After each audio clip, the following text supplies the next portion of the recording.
everyone, my name is Richie and welcome to my channel. Today I will be sharing with you my worst reads of 2018. There are 6 books on this list, but don't worry, I also have a disappointing books of 2018 video also coming soon. So stay tuned for that. If you're excited for that video and you haven't done so already, I highly recommend subscribing to my channel, hitting that bell notification so you know when all of the fun videos come out. This is the best time for booktube videos. I wholeheartedly believe that the end of the year, beginning of the year videos are so much fun. So definitely stick around for more videos like this. The first book I will be talking about today is Stalking Jack the Ripper by Carrie Maniscalco. This is a historical fiction thriller-ish type book about our main character who lives in the 1800s during obviously the Jack the Ripper era. And she is a girl who's kind of into cadavers and autopsies, which is something I think her uncle does. And so she's super into this. And because of that, feels very different than a lot of the other girls in her time period. Enter not like other girls trope. While her hobbies lean her to be forward moving and you'd think forward thinking, she often puts down a lot of her fellow girls and people that she's somewhat friends with or related to because they're into girly things and things that society makes them be into because they couldn't possibly actually be interested in those kinds of things. And that kind of girl hate is so upsetting. Like, yeah, maybe we should have a discussion about societal norms, and that's interesting, but in shaming other girls is not the way to do that, and I was not okay with that. You'll probably know that girl shaming is one of my least favorite tropes ever, and this book was full of it. So every time someone talks about this book and is like, oh, our main character's such a feminist, I'm like, but she's not. She's literally tearing other girls down. That's the opposite of feminism. Continuing on with the plot, I guess she tries to find Jack the Ripper, and it's super predictable. All right, moving on to the next book on this list. Next up is Everyday by David Levithan. Wow, did I really dislike this book? This book could have been so good and so important. And in a way, it did definitely do some things that were important for its time. However, we've gotten better books that talk about these things in a much healthier way, and I'm so grateful for that. A doesn't define themselves by any gender, and A is, I guess I'll consider like a spirit, has a personality, has a conscience, can make decisions and thoughts, but doesn't have a body. So A inhabits one person's body each day and has that body for like the 24 hours once A goes to sleep. They find themselves a new body, and it's not like their choice, it just randomly happens. It's a weird, unexplained paranormal event. What's great about this book is the discussion of gender fluidity. What sucks about this book is the insta-love and the lengths to which A will go to get what A wants. So they will do whatever they want to get what they are hoping for moving forward, thinking, oh, I always restricted myself, now's the time. But they do that at the expense of the bodies they're inhabiting. So many times that person may end up in a different state, waking up not where they expected. And A has no idea how this works for that person the next day. A has no idea if they wake up with a memory of not being in control, if they're afraid, if like somehow the world rights itself and they just have a false memory. A has no idea how this works. So A is very possibly ruining these people's life, not showing up to work or school, like doing disastrous things. In addition to that, it has awful fat shaming, horrible discussions about going after someone and being romantically interested in them in a very unhealthy way. And it also has gross insta-love. Like, when I say gross, I don't mean disgusting insta-love. I mean, it is so fast. It happens so quickly. I just don't get it. Next up, we'll talk about I Hate My Selfie by Shane Dawson. Wow, how did I hate this book? Originally, I was making my lists. I'm gonna do a surprising videos. I'm gonna do a disappointing videos. And I was like, oh, this can be on the disappointing videos list. And the more I thought about it, the more I was like, well, yes, I was super disappointed by this book. I also kind of just straight up hated it. So, I Hate My Selfie is Shane Dawson's first memoir. He has 2, and I don't plan on reading the second one. I love 2018 Shane Dawson, as so many people do. I love his docuseries. I really think his narrative is so strong. I think he's doing some amazing things on the platform. What I don't love is like 2016 prior Shane Dawson, like old school Shane Dawson. I'm not a fan of. His humor is gross, manipulative, disgusting, problematic. I'm not a fan of it, and some people are, and I get that. I've never been a fan of his work. Like, I've always been aware of his presence on YouTube for as long as I've been watching YouTube videos. Never have been a fan until 2018. I became such a big fan. I totally forgot I used to hate him and was like, I should totally read his memoir. It was all of the reasons I didn't like old school Shane Dawson. It was problematic and gross and manipulative and awful and just horrifying to me.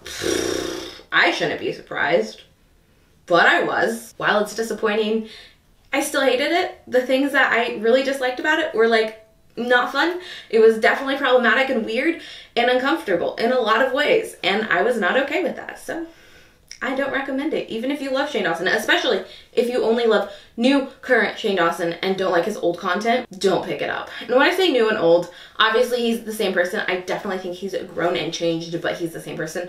I mean like new and old, like how he presents himself in his content. Now we're getting into the ones I really hated. We'll go with Emergency Contacts by Mary H.K. Choi.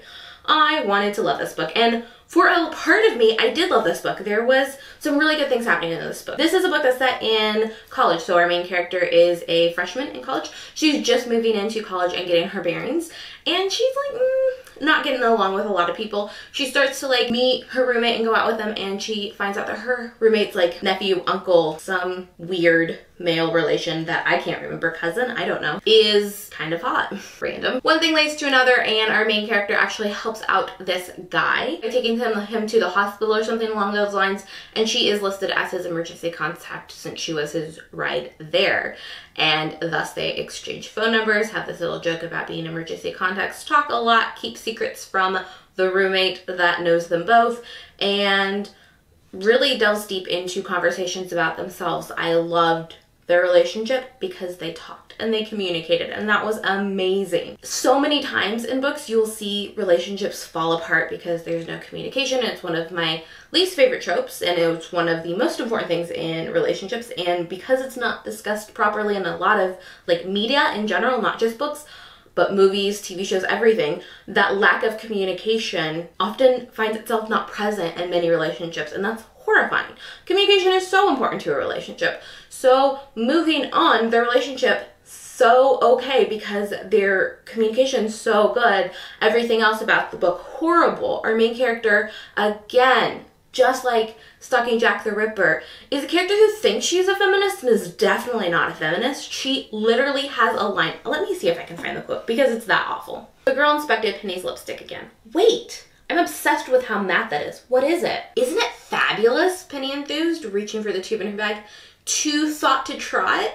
She read off the sticker at the bottom. Christ, she felt as if saying makeup names aloud set the women's rights back several decades. She felt as if saying makeup names aloud set the women's rights back several decades. What? So because this random side character likes makeup and was interested in you and started a conversation with you, you suddenly feel like she's not a feminist and you're so superior to her because this name of this lipstick brand was awful. I am so upset with that idea.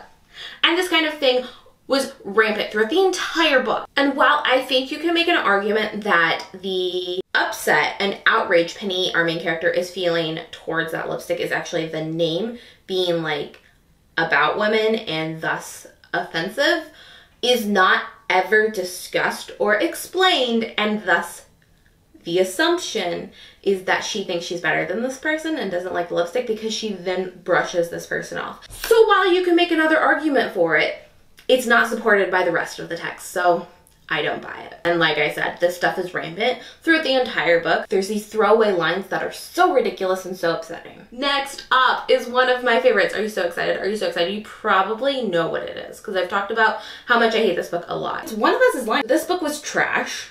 It should have been great, but it wasn't. And let me tell you why. This book follows a group of high school, I want to kind of say they're stereotypes. We have like a popular kid and a jock and blah, blah, blah. You understand. They all find themselves in detention, and then one of the kids in detention dies. Well, we find out that the person who died is kind of the writer of a gossip blog, and they all have stories that he could have written about them. Since he has dirt on all of them, any of them could have done it. The plot thickens. It's a Breakfast Club inspired YA mystery. It seems so great until we out a character for no reason, promote unhealthy relationship ideals, talk about mental health in a really damaging and disgusting way. The twist is just awful and horrific and damaging, and did I mention awful? You know how the ending of Everything by Nicola Yoon is super problematic? If you don't know, I have a video about it. Well, this book is just like that, in that its ending is so damaging and problematic that any good this book had done up to this point, no matter how well it was written, how much fun you were having reading it, how can you think that twist is okay? Just using what it used as a twist is never okay, and I can't tell you how frustrated this makes me. And I don't want to spoil the book for you, but I kind of do, because you shouldn't read the book anyway. But I'll be nice and won't do that. If you watched some of my recent wrap-ups, you're probably aware of what number 1 on this list is, because it was one of my only 1-star reads this year, and I really, really hated it, and it hasn't shown up on this list yet. And it is Girl Wash Your Face by Rachel Hollis. Rachel Hollis is like a prominent blogger. I didn't know that before reading this book, but boy will she let you know in this book. This book is so repetitive. It doesn't teach you anything new. So if you've never been taught some of these concepts that she's talking about, like finding people who like mesh with you and are like positive lights in your life, then cool, this book will teach you some things. But I think most of it is like things that people already know and are also kind of like obvious. Really early on in the book, she has this story about her husband that grossed me the heck out. She literally says, I hesitate telling you this story because it shouldn't have worked out this way, but it did. Like, just giving a disclaimer does not take away any damage this story could have done. And it could have been so damaging, because basically she says that her husband, before they got married, was kind of an asshole and abusive and manipulative, but she gave him an ultimatum and he changed, and now they're married and their relationship is going great. This book is so clearly a privileged white girl telling you about how great she is, and never admitting or acknowledging that she has had these privileges that have afforded her easy routes to things. And I'm not discounting that she worked hard, but she says, I work hard, and if you work hard, anything can happen. And like, while that's uplifting, like, there's so many things certain people just can't do because they don't have the privileges that she has. There are so many times where she makes jokes that are so like just oblivious, and she just doesn't get it. I very often was reading this book and was like, wow, that's such an LA thing to say. And I was joking about it as someone who's from California and makes lots of jokes about LA. I was like, wow, she's so LA.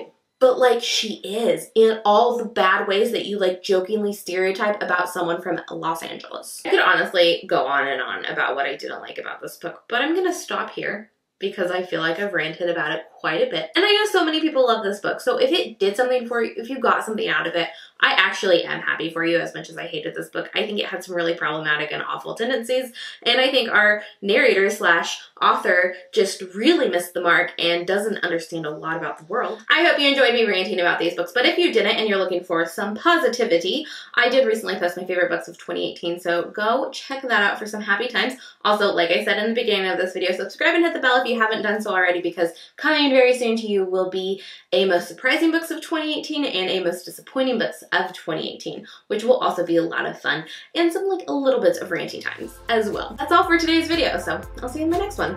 Bye!